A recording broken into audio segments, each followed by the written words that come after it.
जो मुख्यमंत्री हैं अरविंद केजरीवाल, उनको अरेस्ट कर लिया है और 7 दिनों तक रिमांड में रख लिया है, जो कि 28 मार्च तक वो जो है रिमांड में रहेंगे। आज सुप्रीम कोर्ट में उनको पेशी है। आखिर जानेंगे गाइज कि इनको रिमांड में क्यों लिया गया है, अरेस्ट किए किए किए गए हैं आखिरकार क्यों। तो देखिए, सबसे पहले मैं बता दूं कि शराब घोटाला में इनको किया गया है अरेस्ट। बता दूं कि आखिर शराब घोटाला क्या था और उसमें इनको कैसे आरोपित किया गया और कुछ लोग कैसे उसमें जेल में गए हुए हैं। एक एक करके हम लोग सब लोग देखेंगे गाइज। सबसे पहले बात यहाँ वर्ड आया ईडी। आखिर ये ईडी क्या होता है गाइज, तो मैं आपको सबसे पहले थोड़ा बता दूं कि ईडी की बात यदि किया जाए तो देखिएगा, तो 1956 ईस्वी में ही ईडी की उत्पत्ति हुई थी। ईडी की उत्पत्ति जो हुआ था, वो किसी विदेशी मुद्रा को कि गड़बड़ी ना हो जाए या उसके उल्लंघन को निपटने के लिए, इस सब कुछ को देखने के लिए किया गया था ईडी का निर्माण गाइज। जो आगे चल करके 1957 से इसका जो स्थिति थी, इनका नाम बदल दिया गया और जो है, और पहले जो दूसरे स्थिति में थी, लेकिन बाद में इसको जो है नाम बदलते प्रवर्तन निदेशालय के रूप में रखा गया। एक लाइन में कहा जाएगा तो 1956 से अस्तित्व में है। अलग अलग रूप में ईडी काम करता रहता है। इसमें बड़े बड़े ऑफिसर होते हैं, आईएएस आईपीएस भी इसमें शामिल होते हैं, बड़े बड़े जितने भी अलग अलग डिपार्टमेंट के लोग होते हैं, और सभी लोग इसमें शामिल होकर के जो करप्शन है उसको रोकने का प्रयास करते हैं। प्रवर्तन भवन जो है, यहाँ पर ये लोग बैठते हैं, प्रवर्तन निदेशालय के अधिकारी लोग। गाइस, अरविंद केजरीवाल जो दिल्ली के मुख्यमंत्री हैं, उनको अरेस्ट किया गया है जो है शराब घोटाला के लिए। घोटाला को ही देखने का काम जनरली ईडी करता है गाइस। अब यहाँ पर सबसे बड़ी बात है, ये घोटाला है क्या, क्या किया गया था गाइस। तो मैं आपको बता दूं कि दिल्ली में जो शराब है, पीने की संख्या सबसे ज्यादा है, बहुत ज्यादा है वहां के दिल्ली में। ऐसा माना जाता है कि 7,000 करोड़ रुपया लगभग रिवेन्यू आते हैं वहां जो है शराब से। दिल्ली सरकार को शराब जो है इनकम का बहुत बड़ा स्रोत है गाइस, और इनकम का बहुत बड़ा स्रोत होने के कारण शराब पर बहुत ज्यादा ये लोग फोकस्ड होते हैं। लेकिन यहाँ पर क्या किया गया था, 2021 में एक कानून बनाया गया था। 2021 में कानून बनाया गया था जो है से दिल्ली के लेजिस्लेटिव द्वारा, क्योंकि गाइस जो शराब का मैटर है दिल्ली के लेजिस्लेटिव पास, दिल्ली सरकार के पास होती है। आप देखेंगे दिल्ली एक यूटी है, जो कि वहाँ असेंबली हाउस होते हुए यूटी है।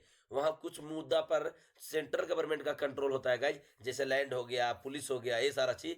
बट यहाँ पे दिल्ली में ही बाकी जो इंटरनल अफेयर्स हैं उस पर दिल्ली सरकार के मैटर होता है।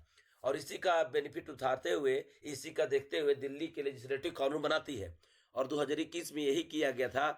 2021 में एक कानून बनाया गया था। मैं एकदम मोट लैंग्वेज में आपको बताता हूँ, एकदम सिंपल लैंग्वेज में। एक कानून ये बनाया गया था कि रात को भी 3 बजे तक दुकान खुली रहेगी, लोगों को शराब मिलेगी। इससे इससे इनका टारगेट ये था दिल्ली सरकार का कि ज्यादा शराबें बिकेगी। जब रात तक खुली रहेंगी तो ज्यादा शराबें बिकेगी, तो इनको ज्यादा मिलेगा बेनिफिट, ज्यादा इनको रिवेन्यू मिलेगा। गाइज, मेरे हिसाब से यदि पूछा जाता है, मैं अपना पर्सनल ओपिनियन दे दूं कि ये रूल जो है इस प्रकार के सही नहीं है। क्योंकि शराब पीते हैं लोग और घर में जाकर झगड़ा करते हैं, कितने लोगों का स्वास्थ्य खराब हो जाता है, मौत हो जाता है। तो इस प्रकार का प्रमोट करना गवर्नमेंट को ये सही नहीं था। फिर भी चलिए, अगर उन्होंने कर दिया तो इन्होंने कर दिया। बट हुआ ये गाइज कि इन्होंने रिवेन्यू के लिए रात पर तक तो खोल तो दिए, लेकिन रिवेन्यू बढ़ने के अलावा रिवेन्यू जो था सो घट गया।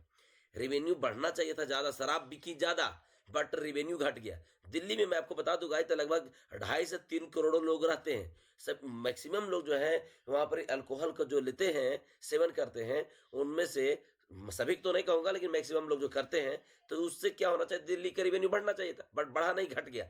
जो कि दिल्ली के सरकार ने ही बाद में इसको रिपोर्ट दिया, और यही रिपोर्ट गया वहां का सेक्रेटरी के द्वारा, वहां के एलजी। गाइज, वहां लेफ्टिनेंट गवर्नर होते हैं। लेफ्टिनेंट गवर्नर के मतलब उप राज्यपाल कहे जाते हैं। सभी जगहों पर राज्यपाल होते हैं, कहीं उप राज्यपाल होते हैं, कहीं प्रशासक होते हैं गाइज। तो ये अलग अलग नाम होता है, सब वही सेंट्रल गवर्नमेंट के द्वारा ही उसको अपॉइंट किया जाते हैं। और एक लाइन में कहा जाता है भारत के प्रेसिडेंट के द्वारा अपॉइंट किया जाते हैं गवर्नर लोगों को। तो लेफ्टिनेंट गवर्नर के पास एक रिपोर्ट आया, दिल्ली की सेक्रेटरी ने दिया कि ये जो है से रिवेन्यू ज्यादा नहीं बल्कि रिवेन्यू घट गया है। और यहीं से गाइज एक मुद्दा उठ गया, यहीं से एक मुद्दा ये उठ गया जहां बीजेपी के द्वारा और कांग्रेस द्वारा आरोप लगाया गया कि जो केजरीवाल की सरकार है, वो केजरीवाल की सरकार शराब को ज्यादा बेच करके वो सरकार को बेनिफिट नहीं दी, बल्कि अपने पार्टी को बेनिफिट दे दिया है।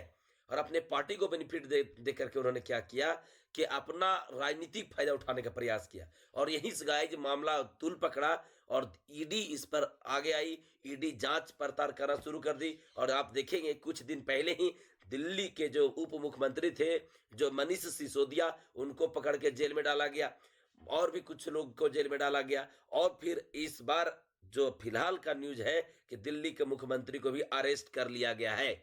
गाइज ये तो यहाँ तक तो ठीक है कि ये सारा चीज इंटरनल अफेयर से हमारा जो घोटाला के जो लगातार आरोप, ये जांच की बातें हैं, माननीय सर्वोच्च न्यायालय के अंदर की बातें हैं, माननीय सर्वोच्च न्यायालय क्या बोलते हैं इसके बारे में, जांच में क्या प्रूफ होता है, उसके हिसाब से आगे देखा जाएगा। बट जर्मनी इसमें कूद पड़ा गाइज।